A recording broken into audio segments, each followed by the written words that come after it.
May I request you all to please come back to your seats?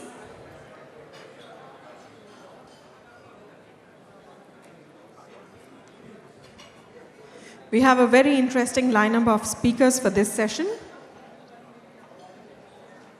Desai, Managing Director and CEO of Limited, author, social commentator, and to chair the session, Policy Editor, ET Now. It promises to be a very, very enthralling and interesting session. May I request you all to please kindly come back and take your seats.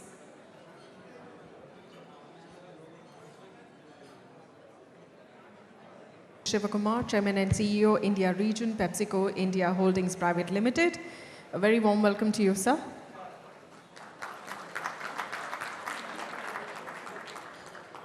And joining us now is Ms. Supriya Shrinate, Policy Editor, ET Now. And we warmly welcome Mr. Santosh Desai, Managing Director and CEO of Futurebrands India Limited.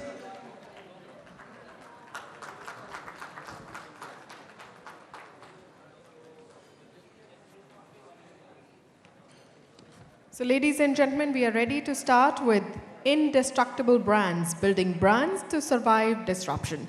May I request Ms. Shrinate to please conduct the session. Thank you very much, each one of you being back right after tea. And this is an interesting session. It's all about brands, and considering brands have undergone a sea change in the last 4 or 5 odd years here in India as well. Let's pick thoughts of the two of the best people who perhaps know all about brands, Mr. T. Shivakumar and of course Santosh Desai. I think we will begin with a quick chat with both of them, and then we will get headlong into a discussion. I will have some time which we will open to the floor for questions. Request each one of you to please take your seats. I can promise you this is going to be an interesting session. We're all touched by brands. We're all touched by the ads that marketeers create. I'm sure there'll be a lot of fact-finding that we'll do here, and you'll enjoy the session. I can vouch for the gentlemen sitting both on my left and my right. Santosh, you want to go first on the topic that we're discussing, indestructible brands, building brands to survive disruption. That really brings me to my moot question. If I may begin by asking you, how has brand building changed in India, and why are we so obsessed with disruption?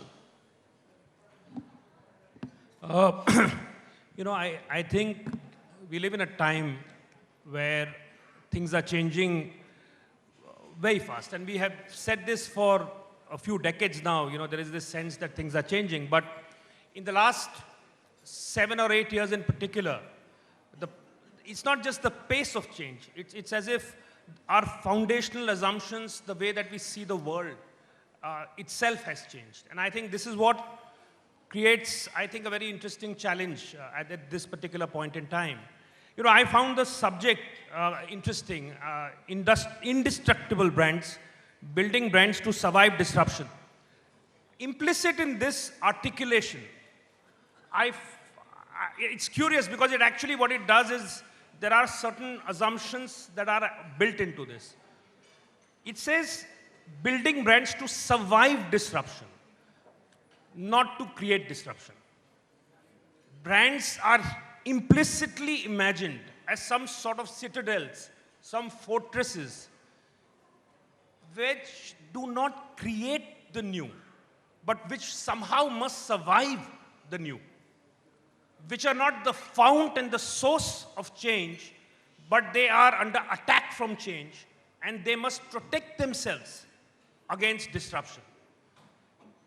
This is very interesting. I just find this unconscious mental model of the brand as not being the source of change, but being under threat interesting. I also find it interesting that we are yearning for indestructibility.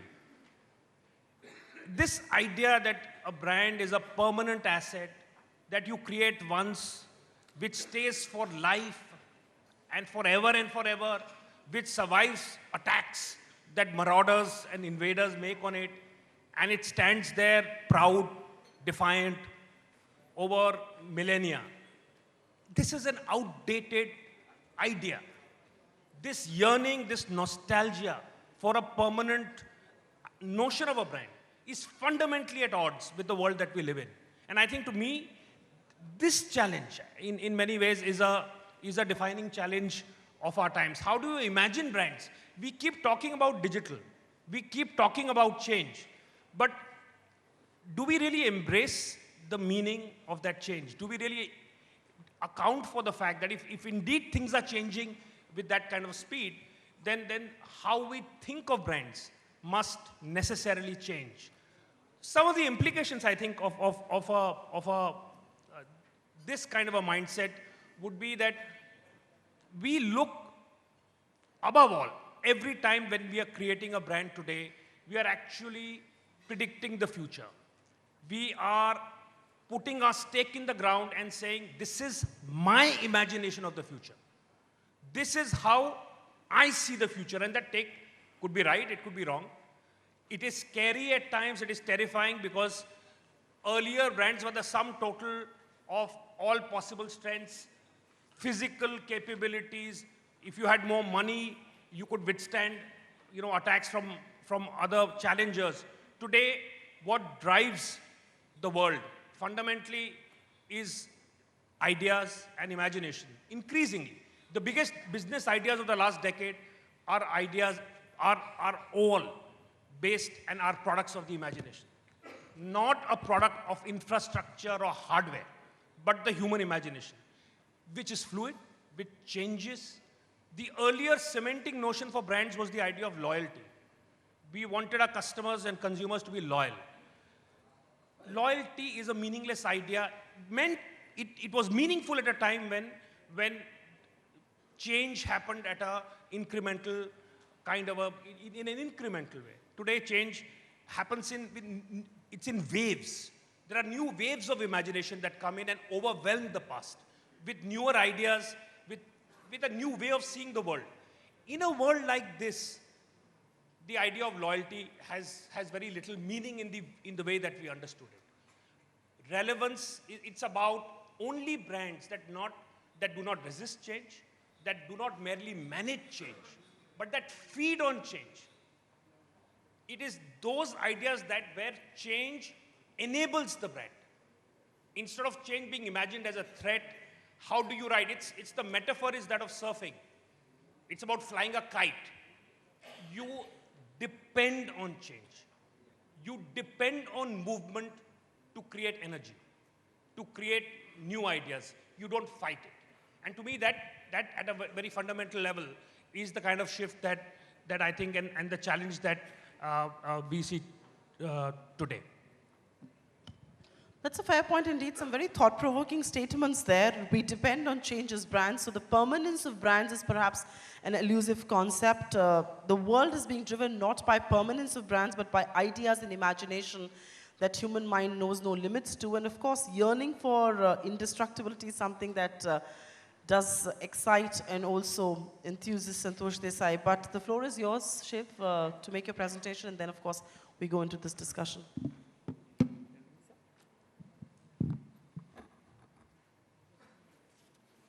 Okay, good morning, ladies and gentlemen, or good afternoon. And thank you, Sanjeev Goenka, for putting this together. This is a new event on the AIMA calendar, and Rekha and team work very hard to make this work. I'll try and finish over the next 10-15 minutes in terms of what I see of brands in a digital society. The first is a digital society changes the way we live, work, relate to brands and to each other. We become far more horizontal in the way we work. At the end of the chain, it's not a vertical society anymore. India has for long been a vertical society, a hierarchy where somebody orders somebody to do it, and then we follow their order. That's not true in a digital society. Almost every activity and transaction is horizontal and not vertical. That's the first point I want to make. The second point I want to make is, look at the top 10 populations of the world. And this is all happened in the last 10 years. If you look at the last 10 years, Facebook has 1.5 billion subscribers or users. I think 70% of them come back almost every day. China and India. WhatsApp, 1 billion people. Twitter, 600 million people. Instagram, 400 million people. Okay, so this is the point I was making. Now we are conversing, individual to individual, group to group, completely on the social network, completely digitally. Okay, so this is what we are seeing right now. Technology increases at absolutely no cost the efficiency of our personal lives. Each of you, if you want to go home now, or you want to go to your office or wherever it is, you step out, within 10 minutes you have an Uber waiting for you. You never had that facility. In the past, it would be tough for you to get your driver here within 10 minutes. Okay, so now you have somebody coming, picking you up and dropping you wherever it is. At absolutely very little cost. Okay, so it's amazing how much technology has done in such a short span. If you look out at 2025, 8 years from now, and this is a study done by the World Economic Forum, this is what they say as the digital disruption. 10% of clothes worn in the world will be connected to the internet. And the probability of that is 91% according to this group. That's the number to the right. So 10% of whatever we wear is connected to the internet. 91% of people believe that in this group. 90% of people will have free storage space. And 91% of the people believe that again. 1 million sensors will be connected to the internet. 89% of people believe that. The first robotic pharmacist in the USA will happen. 87% of the people believe that. And 10% of reading glasses will be connected to the internet. And about 86% of the people believe that. These are fundamental shifts for society and for engagement and everything that you want to do. What are the jobs which are least prone to disruption? Okay? The same group also has a list of jobs which are least prone to disruption. First is social workers. Second is choreographers. Can't robotize it. Surgeons. Next, psychologists. HR managers. Sales managers. And finally, people like me, CEOs. Which is good news, right? Now, if you look at this list, everything to do with human emotions, everything to do with people to people, person to person, you can't truly finally automate it when emotions are involved. And I believe the whole concept of brands in the future world is a combination of the two. What can be automated will be automated. What cannot be automated will still rest in a deep emotional area. We always said that the consumer is king. I've said this from the time I was the brand manager 20 years ago, 25 years ago. You know what no brand marketer or no company factored in for is the consumer with a voice. And that's exactly what's happening in a digital world in social. A lot of you might not know Santosh, might not know me. But at the end of 1 hour today, you will be a critic or an expert or a fan of Santosh. You didn't know him. And his reputation will be built on what you tweet and what you say. That's what life is about. You have a voice. The consumer today has a voice, and brands have to factor that in almost every day. Every day there must be a consumer complaint. Every day there's something going wrong. A group of consumers get together. In a sense, social and digital has given consumers the opportunity or the platform to form a union virtually, a virtual union. Are brands prepared for that? I don't think so. Most brands can't even think like that. And they have to track it almost on a daily basis. What has this done? Significantly more transparency. Consumers want to know more information. So this mystique of this is my unique product and unique formulation, consumers don't want that anymore. They're saying, tell me what is there in your product, everything. I want full disclosure. Second, it's not the brand talking about product quality and performance anymore. It's peer-to-peer comparison on product performance. I think this product is good, you should try it. That's how it's working. It's not the brand saying I'm better than somebody else. And finally, there's significantly more data in the supply chain. The barcode changed retailing. Okay, wearables and things like this will change the way consumers react and are tracked. The whole concept of shopping, use, and ownership, especially e-commerce, a fundamental shift in the way it'll affect brands. Consumer expectations are much more about experiences now. Okay, you've seen the reactions concept. Okay, consumers are visually willing to express a lot more about their experiences with brands. Brand equity will be very tough to win and very easy to lose. One day you do something wrong, you don't address the consumer issue, you can lose it almost overnight. And we've seen this happen with many people. Okay? So for brands, talent will continue to be critical. You can have a great brand, great emotion, but the people managing that will continue to be critical. Because you cannot manage brands in isolation. You need some great talent for it. Okay? This is something which is very important. And Herbert Simon, who was a Nobel Prize winner in economics, said this. A wealth of information creates a paucity of attention. This is happening to our consumers right now. Okay? The more information they have, okay, the less attention spans they have. So take an audience like this. After 5 minutes, most of you reach out for your phone and start doing something with your phone, irrespective of what's happening.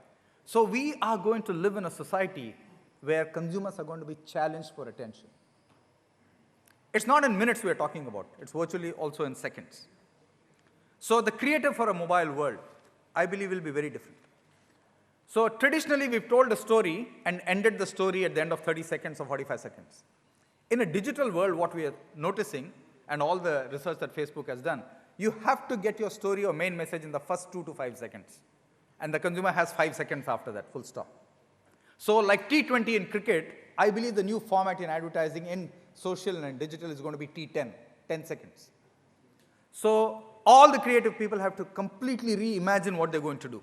And there are some outstanding examples of that. So you tell the story in the first 2-3 seconds, get your brand across, won't be too much about sound, because sound, ambient noise is a big challenge. It has to be visual. It has to be visually arresting. And then you conclude in the next 5-7 seconds. This is what we are noticing in all the good advertising on digital right now. Can I have, I got a few examples from Facebook to say, okay, give me an example of, some good ads which you are seeing in social right now, and this is what they've developed on. This is Jameson's whiskey, okay? Yeah, play that. This is 3D version on Facebook.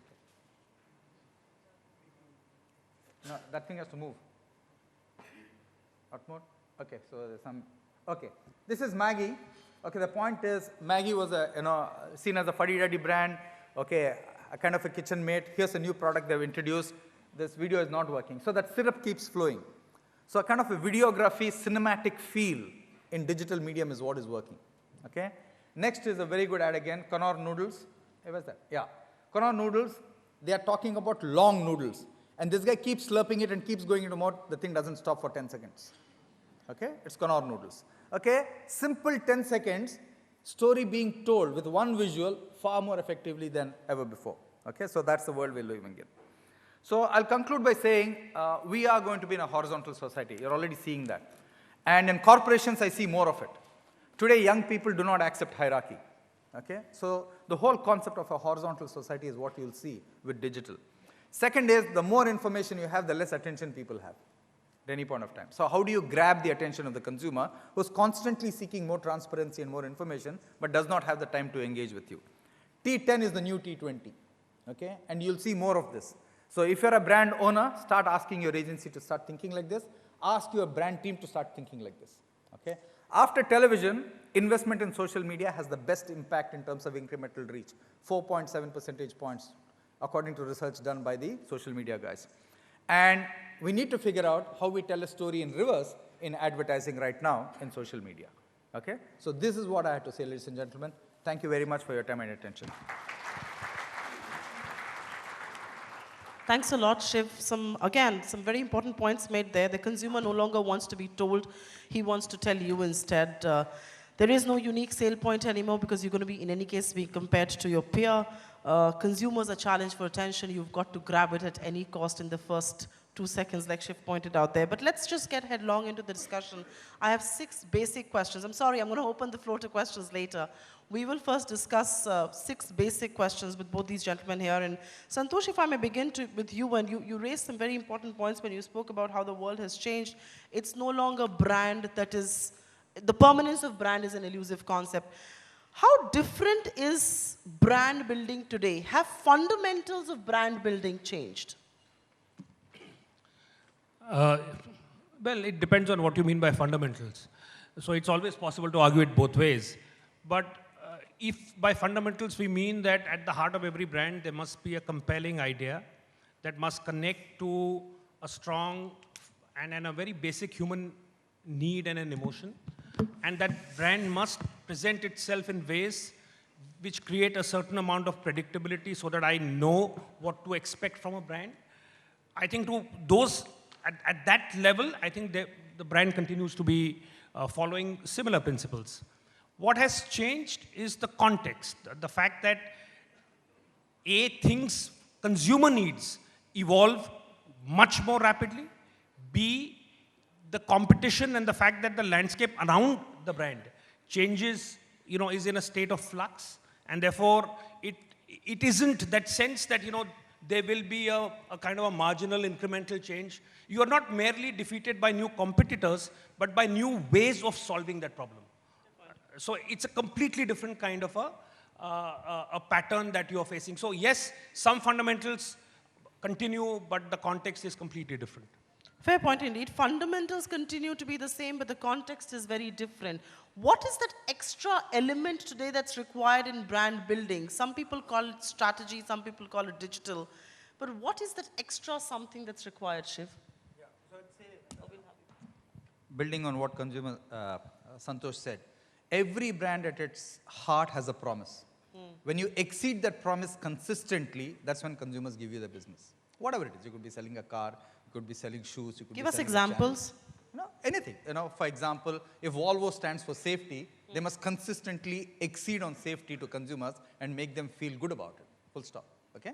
So as an example, so if your channel ET now is consistently about putting out the truth in the earliest possible time, that's what you should be focused on and deliver on that promise. True. Okay, that's all.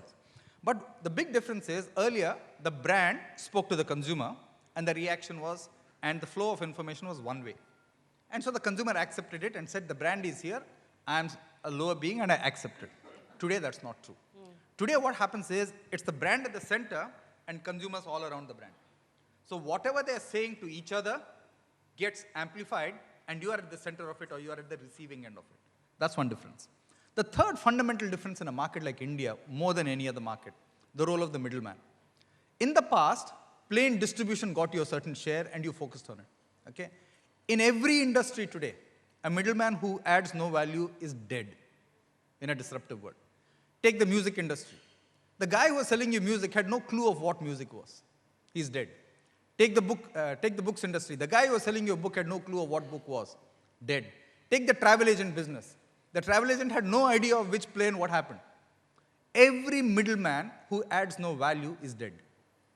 Okay, so relying on trade to do something for you is no longer viable.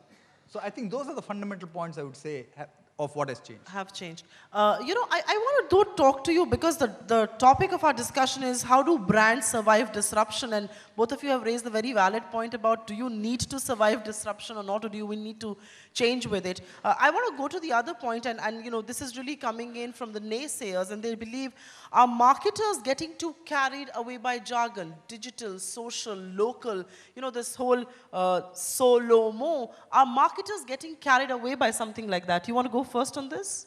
Or is this a reality that every marketer needs to learn and live with?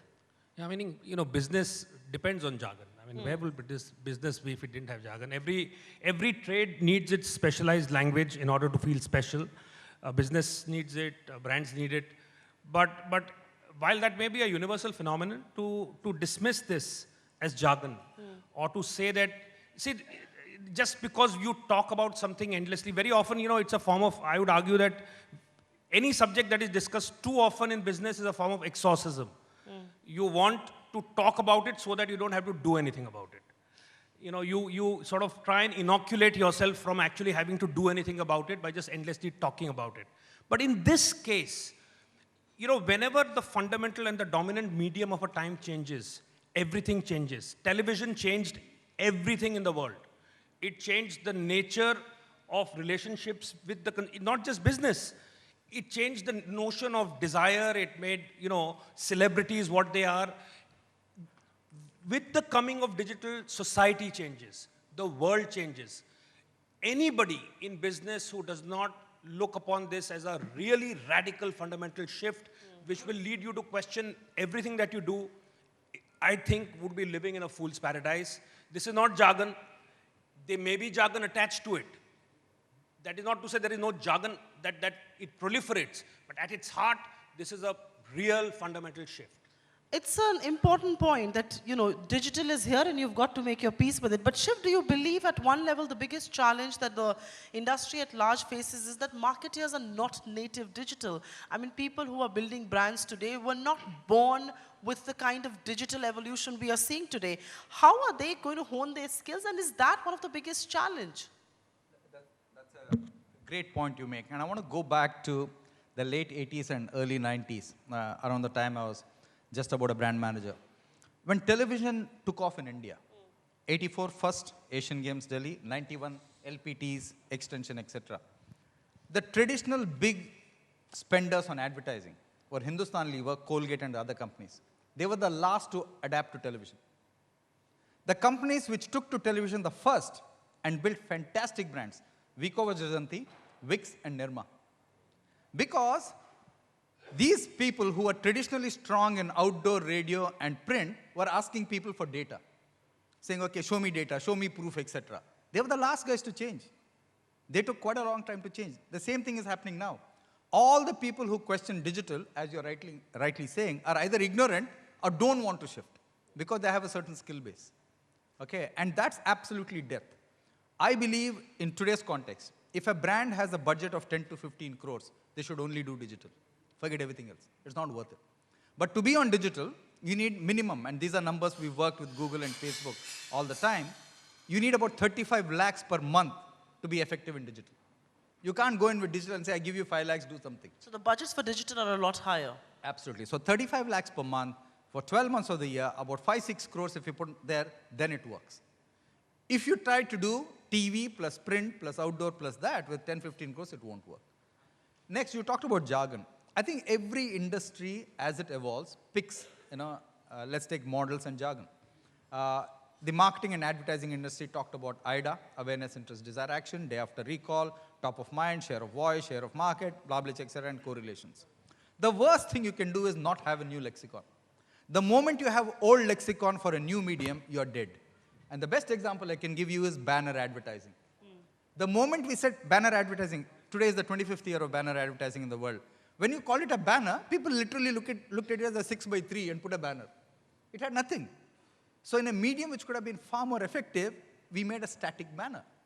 So I think it's extremely important for digital to develop its own lexicon and for marketers to embrace that.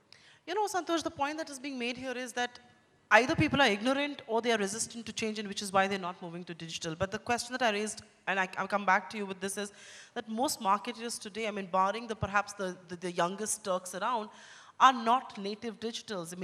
They don't know how digital operates. They don't know the power of digital. They also don't know how to talk to digital media. So it's almost like, a lot of people in India speak English when when they're thinking in Hindi, but they're translating constantly in English and speaking. That's a big challenge. How do marketers overcome something like that? No, it is a challenge. It is a challenge, and as Shiv said, that kind of a disconnect. And what happens is that, again, we tend to look at the new in terms of the old, and we always explain it, and we always tell ourselves that things haven't changed that much. The question that you asked, that are the fundamentals the same? Isn't actually the world the same? Isn't this just some new clothes that it is wearing?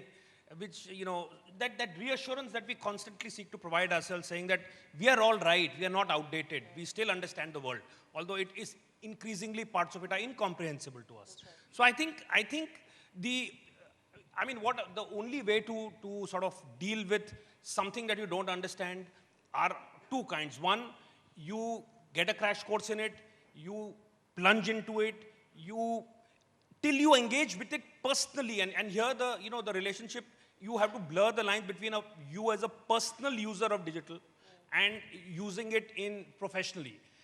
Till such time as one doesn't become comfortable with it yourself. And look at India. Look at the WhatsApp phenomenon in India. If you go to small town India, and we do a lot of work there, you find that the use of digital has taken off. That's right. It's taken off in communities that you would not imagine. It is taken off in the dramatic ways. The problem is because this is not visible at a mainstream level. It is not aggregated. We are ignorant of the fact as to what is the extent of adoption of digital that is taking place. So I think there is a shift that is already taking place, which comes from personal usage. The other is, it's again this model that there is a linear growth that takes place in companies. Today, 21-year-olds are being valued at millions of dollars. They are running large organizations. This old myth that there is a incremental, step-by-step wisdom accretes over That's decades. Thrown out of the window. You have to get in younger. You have to get in people who think, who are digital natives, to be doing this. It's not just for this reason, but I think that whole overall assumption has been overturned, and it's time to embrace, therefore, the fact that young people, in a much more, youth needs to be embraced, I think, much more than what currently is. I'm sure this gathering will also echo that sentiment. One last question to Shiv before I throw it open for questions to the floor. You know, Shiv, at one point in time, somebody has to step back and say, how do we innovate on digital? I mean, just to go back to Pepsi's experience, you wanted to crowdsource ideas, you wanted to crowdsource ads. That didn't really take off because eventually it is you who will know your brand a lot more than consumers perhaps will. How do you differentiate between, you know, smart innovation versus innovation? I mean, you know, this whole out-of-the-box thinking, is there a line that one can draw? Yeah, I would say if you try 10 things, if 5, 6 works, that's fine. But I think what's important is to learn from the other 4. And the biggest challenge with digital is you need to learn it almost every day. You don't have 1 month to learn, you don't have 1 year to learn. You virtually have to learn on the fly. Okay, so it's like, you know, what Wells said many years ago. You need to reset the wiring in the building as the electricity is on. And going back to the earlier point you're making, changes. Kodak died at the height of photography. They didn't die at the low of photography because they didn't adapt. So to me, if you truly want to be a digital organization, seek help from the experts. Both Facebook and Google give you digital immersion sessions. Like in our company, we have tens of people, hundreds of people being trained by them digitally. So we have a complete digital program for a year or 2 where we bring in the best experts to talk to us. The Mindshares of this world, the CVL Srinivas of this world, they come and talk to us about saying, hey, this is what we are seeing. Even if we can imbibe 10, 20% of that, we'll be a better organization. Fair point indeed. I have some questions that have come in from the floor. I'm going to take a couple of these here and then, of course, come to you. I will come to you first. I promise you that since your hand went up before we started this discussion. How can startups build brands without burning up most of their funding in advertising? You want to go with that? Well, you know, the first thing about, I mean, I always find that the first thing when people talk about, when they think about brands is money. And to me, money is not where it begins. Money is a way of expressing, it's an enabler. It's not that it has no value, but it is an enabler. For a startup, the most important thing in building a brand is to be clear about what is the idea that you have. What is your take on your category that is unique and distinctive? It is to articulate that today, every action is branded. Some of the biggest, you know, brands of the world in the startup space particularly, Uber has not been built on the back of advertising. You know, it's not, this Airbnb has not been built on the back of advertising. This idea that if I have to talk about a brand, I must instantly talk about money, I think is that connection is a false connection. It is the power of the idea. And today, you can speak through the persona of the leader. You look at, you know, what Tesla does. There is the very strong element of the brand is the persona of the leader. You can speak through the kind of attention that you will be showered on you by media if you have a compelling idea. You can speak through each of your actions. So, yes, advertising is important, but it is not an automatic response that you need to think of. Fair point indeed. There's another question. It says, is it better to build brands for categories instead of specific products to make them more resilient? But that brings us to the moot question. Is resilience required today? You want to go with that? Yeah. So I would say, taking a broader stab at that question. See, in a digital world, what we are finding is consumers are more accepting of brands entering new categories. Earlier, what we thought was complete no-no. Consumers are happy to give you that leeway as long as you deliver. You know, in the earlier era, you would say this type of brand in this category cannot extend elsewhere. For example, no hair care brand has ever gone into skincare. But a lot of skincare brands have gone into hair care. Okay, so I think consumers are giving you far more latitude for brands to stretch today. Fair point. There's a statement that's coming in from the floor. This is the last I'm going to take on the slip and then come to each one of you there. Cost and prices of products will come down considerably if endorsements by celebrities are stopped. We as consumers are not influenced by them. Mr. Lakshmi Narayan Kumar of State Bank of Patiala says so. You agree with it as necessarily? Are celebrities increasing? Well, you look at the world around you, and you would have to say celebrities are certainly not irrelevant. The world around you. You look at what works, what attention, as Shiv said in his presentation, is at a deficit. Celebrities are attention magnets. Essentially, that's what the role of a celebrity is to become suck up attention in a world. That's the role that they play. Now, have brands started using them thoughtlessly, mindlessly, Are there brands, several brands for whom the cost benefit equation is negative? Without question, because it has become a habit and it has become a mindless habit. So to that extent, there is a case to be made for challenging the automatic adoption of a celebrity. But anybody, any consumer on an individual's aside, they may be able to say it. But in a large scale, when consumer says, I am not affected by celebrities, they have no clue what they're talking about. All right. On that note, we'll open the floor to questions. Please identify yourselves, direct your questions to the two speakers here. I will urge you not to make, I will come to you, sir, later. I will urge you not to make statements of intent. Keep your questions crisp. You raise your hand first, so I'll let you go first. Thank you so much. And wonderful comments from the 3S panel, Supriya, Santosh, and Shiv. I'm Sumit Chaudhary from Third Millennium. My question centers around my question centers around the ethics or the principles of brand management. I know it's a huge topic. I'm not getting into that. In context of two specific instances. One, a Bharat Ratna being a brand ambassador for a product. I mean, I am personally completely against it. I would like your views, because the next that will happen is the president and the prime minister of a country doing branding for some product. The second is the question relating to celebrities. They're the biggest brand ambassadors of their party, in case you forgot that. Sorry, sir? Sorry, ma'am? They're the biggest brand ambassadors of their parties, in case you forgot that. Parties I can understand, but not a product, you know. That's my view, of course. That's why I seek the expert's view.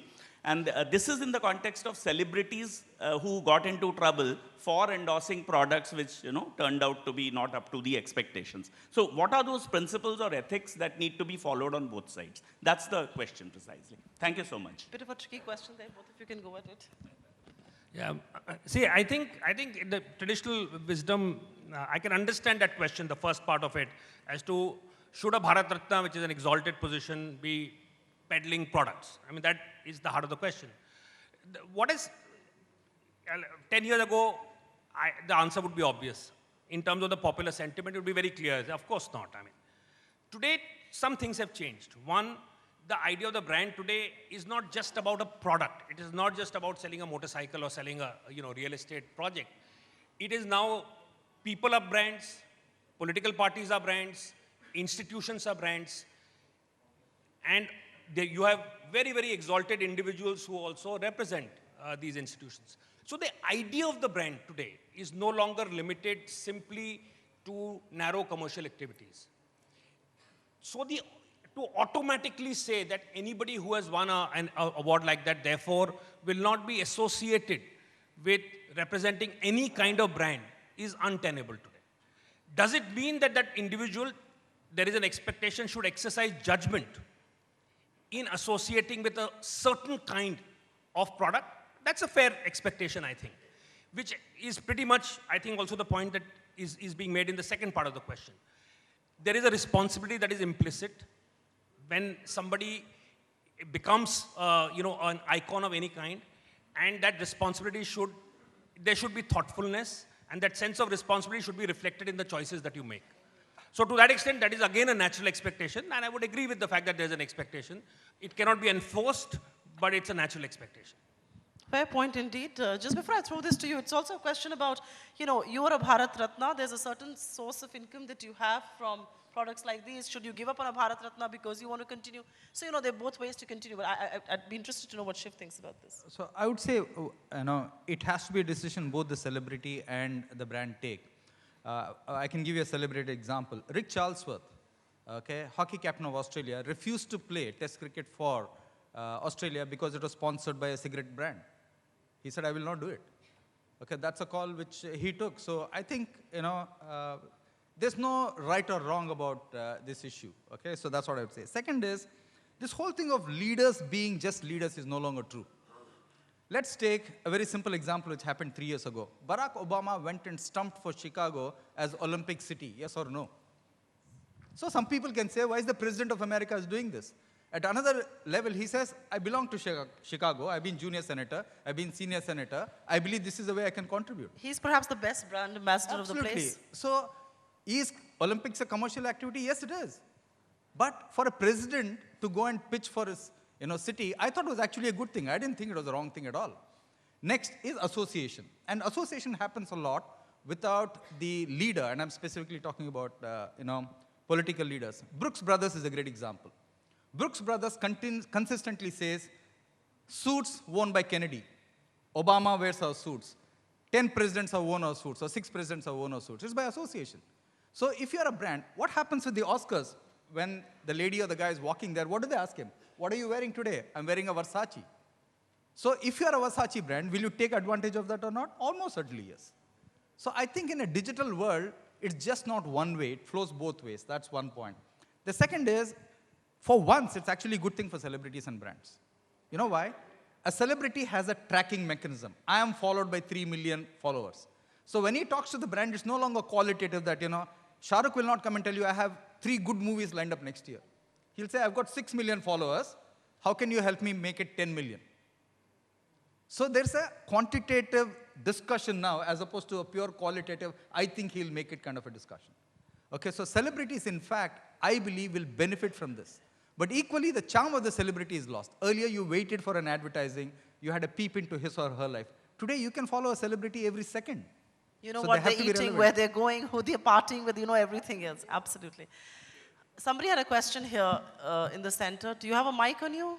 Can we please get him a mic? You have a mic on you. Please go ahead.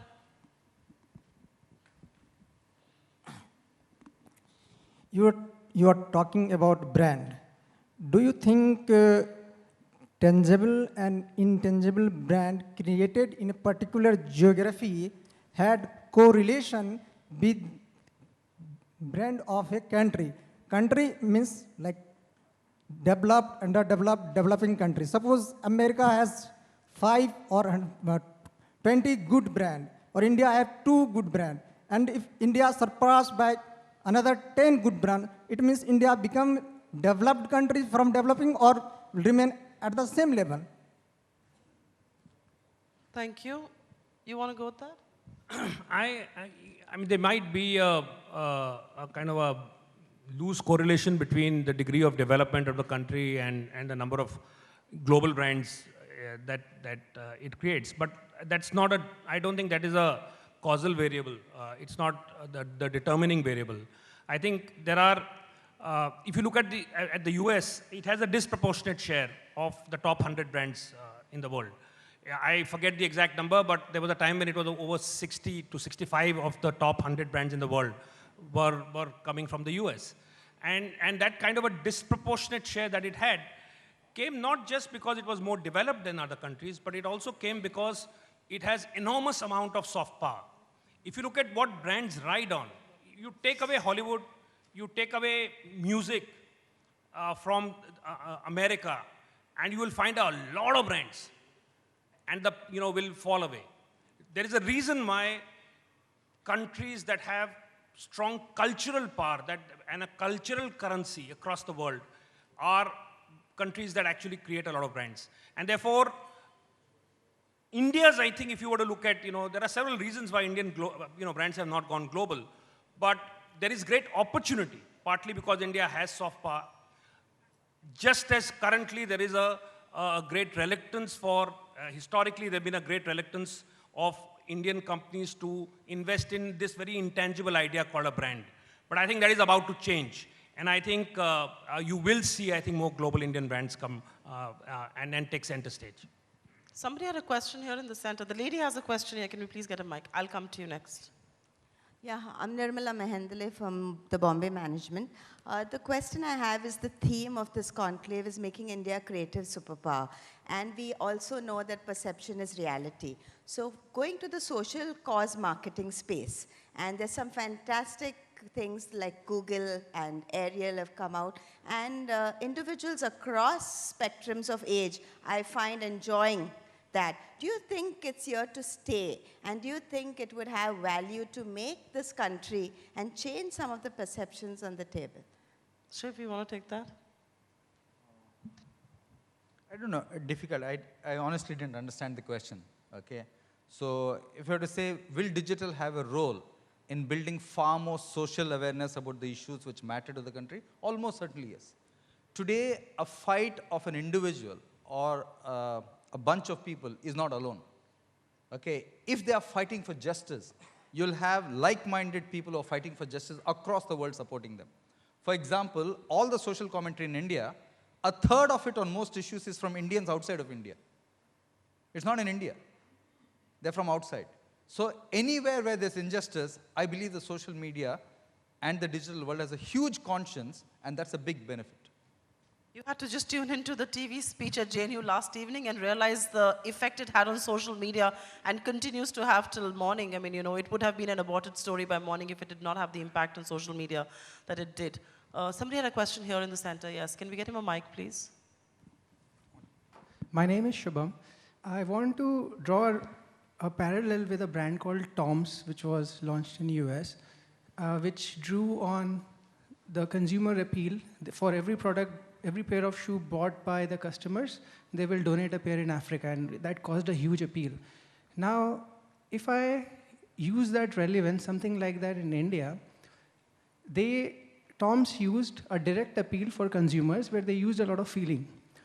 Now, our modern day advertisers or people, youngsters, are getting too carried away with the digital thing that they are not actually focusing on the emotional part of people, which the digital and television is only a medium to create that impact, or are they actually focusing on the final end effect, which is creating that impact? So what I feel is, are youngsters getting too carried away with the digital and forgetting the end impact that it must create? About the brand, you mean? Yeah, whatever brand they're working on.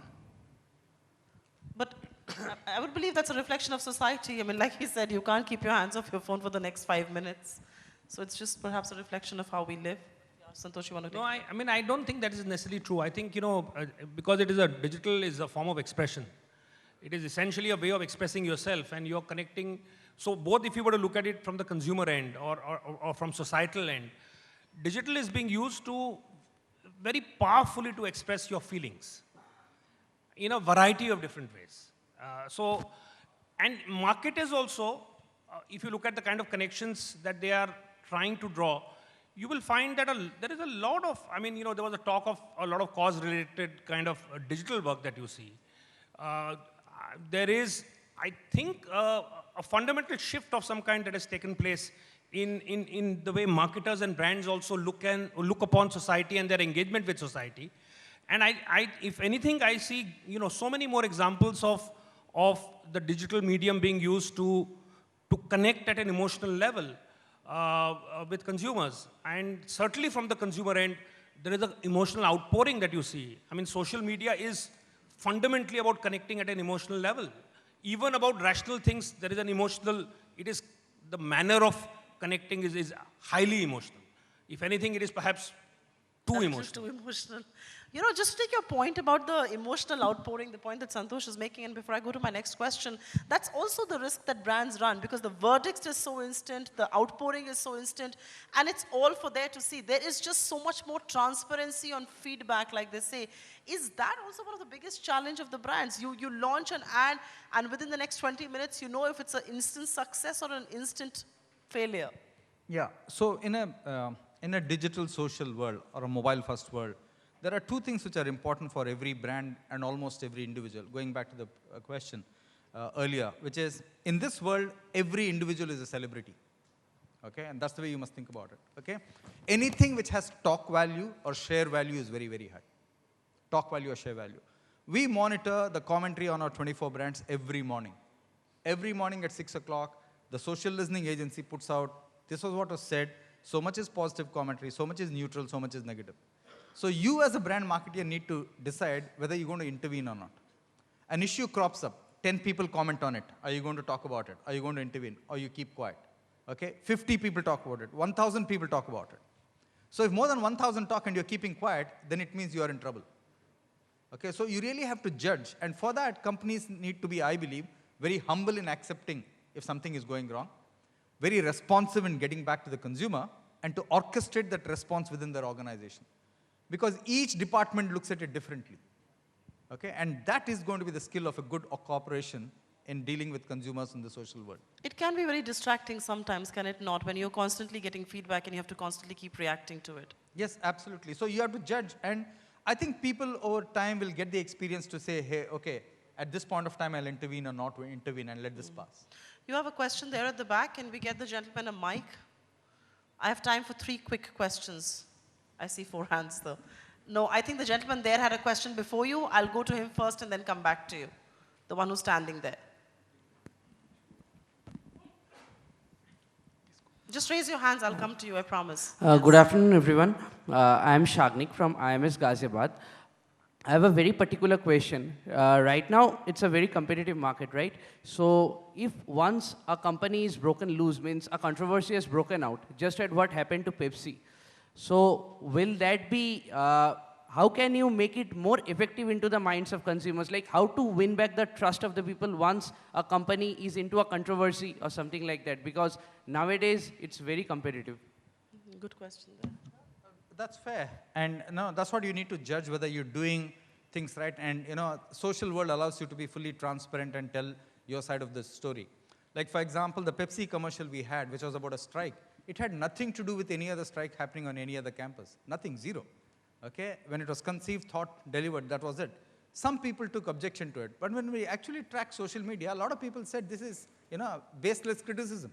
This is not right. This is an expression of a new generation, which is youth, and that's fine. Let's continue. So in 2 days' time, we recognized that a lot of the criticism was unfounded and unfair. We continued the ad. It continues to run even today, okay, without any worry. You have a question there? Very good afternoon. I'm Arnav from Amity Global Business School. My question is, as Shiv's presentation shows, that Facebook is having more followers than the population of China. So in today's world, some of the brands have become so powerful that my question is that what are the strategies the panelists like to advise for startups who is having capital of 10 to 50 lakhs to fight with these brands who have become so powerful that they have more followers than the population of the biggest country? So the first question was on startups. I think it was partly answered, but you want to just add to whatever you said then. If you have a startup capital of, of the kind that you mentioned, then don't fight those brands, harness them. It doesn't make any sense to say that I'm going to go up and take down Facebook. Find a way to use Facebook. Don't challenge it. Somebody has a question there, yes. That will be the last question for the afternoon, I'm afraid. My question is, my name is Vineet Sharma. My question is that most of these, companies that are coming up today do not have a viable financial model. Most of them are in debts, or running in massive losses. We are running off firing that are taking place in most of these companies like Snapdeal and all on daily basis. Amazon is still running in losses. Most of the game that is being played is regarding valuations and all, most of them are into this valuation game trying to attract investors from China like Alibaba and all. So are they do they have a long-term strategy and long-term plans, or they will just, is it just a bubble, You want to take that? Yeah, that's a good question. I want to make 2 points. If you look at global market share, I start with that and I'll go to principles. The number 3 brand in almost every category globally does not have a share of more than 10%. So if you're a good business, there are 3 things that you will definitely focus on. Number 1, market share. Why? If you're gaining market share, which means your offering is more competitive compared to everybody else in the marketplace, and hence you will win. So you're satisfying consumers better. That's the first thing to look at. The second thing to look at is employee productivity. If your employee engagement is good, your productivity will go up. And that's a sure sign of reducing the cost structure of your company. That's the second thing. And the third and most important is cash flow. Okay? Positive cash flow. Okay, so everybody who does anything beyond these 3 principles will always suffer. That is not a long-term business. It's either charity because of somebody, or it is headed downhill and it's going to crash somewhere. That's not a business you should join. That's not a business you should invest in. And everybody says, I'll build scare and then I'll figure out how to monetize this. That's the biggest word these days. Let's figure out what monetizing is. And hence you develop new jargon which obfuscates the issue, gross merchandise value and things like that. So you really need to be clear about those 3 principles if you're running a good business. I'm afraid I've completely run out of time here, but if I can quickly just brief up what has been said on the panel today, and I think 3 big clear points. Brands no longer just have to speak to the consumer, you've got to listen to her. You have to think digital in this new world today because gratification and criticism is just so instant. So you've got to be prepared to act and react. And more important than anything else, the permanence of a brand is perhaps under threat, and change, like they say, is the best constant for all of those people out there who are thinking brands. Thank you very much for being a wonderful audience, and thank you, Shiv and Santosh, for being so participative. Thank you, Ms. Shrinate, for a session well conducted. May I request you to kindly present mementos to the panelists. We'd like to thank our eminent speakers. Our thanks to Mr. D. Shivakumar, and our sincere thanks to Mr. Santosh Desai. Thank you, Ms. Shrinate, for having conducted that session.